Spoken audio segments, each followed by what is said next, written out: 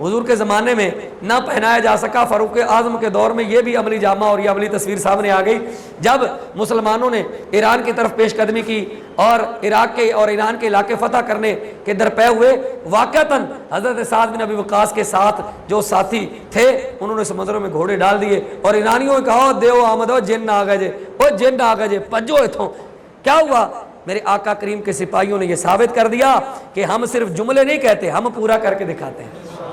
اور آج صدیوں بعد میرے آقا کریم علیہ الصلوۃ والسلام کے سپاہی لبیک والوں نے بھی یہ ثابت کر دیا کہ ہم باتیں نہیں کرتے، عمل کا مظاہرہ بھی کرتے ہیں۔ اور لوگوں نے وہ عملی مظاہرے دیکھے کہ جناب نہر کا بند ٹوٹ چکا ہے، ٹوٹے ہوئے بند کو عین اس وقت کہ پوری قوت کے ساتھ سیلابی ریلا ہے اور وہاں میرے کریم آقا علیہ الصلوۃ والسلام کے عظیم غلاموں نے، ان سچے سچے غلاموں نے جن کی تربیت حضرت امیر المجاہدین علیہ الرحمہ کر کے گئے تھے، انہوں نے ٹوٹا ہوا بند عین سیلابی ریلے کے اندر باندھ کر کے بتایا کہ کیا نہیں ہو سکتا۔ اس ملک کے جفاکش جمع مرد ایسے ہیں جو واقعتاً سینہ تان کر سمندروں کے سامنے بھی کھڑے ہو جاتے ہیں تو اللہ ان کی مدد کرتا ہے۔ لیکن صورت یہ ہے کہ آپ ایک بار ان کو اقتدار دے کر تو دیکھیں، مسلمانوں کی اور اسلام کی اور پاکستان کی تقدیر نہ بدل دے تو پھر کہنا۔ امیر المجاہدین علیہ الرحمہ نے یہی کہا تھا کہ اگر ایک ڈاکو، چور اور کرپٹ انسان ملک چلا سکتا ہے تو کریم آقا علیہ الصلوۃ والسلام کا غلام، قرآن پڑھنے والا، نماز کا پابند اور مصطفیٰ کریم کی سنتوں کا جناب والا مظہر، حضور علیہ الصلوۃ والسلام کی سنتوں کا اپنی ذات پر نافذ کرنے والا اور اپنے آپ کو حضور کا غلام سمجھ کر جناب والا آنے والا، کیا وہ حکومت نہیں کر سکتا؟ یقیناً وہ بھی کر سکتا ہے۔ اللہ ذوالجلال ہم سب پر اپنی رحمت فرمائے اور اللہ ذوالجلال نبی صلی اللہ تعالیٰ علیہ وآلہ وسلم کے توسل سے، حضور علیہ الصلوۃ والسلام کی نظر عنایت سے ہم سب کو پاکستان کے اندر وہ دن دیکھنا نصیب فرمائے جس دن اس ملک کے اندر نظام مصطفیٰ قائم ہوگا۔ لبیک لبیک لبیک یا رسول اللہ، لبیک لبیک لبیک لبیک یا رسول اللہ۔ تاجدار ختم نبوت، تاجدار ختم نبوت، تاجدار ختم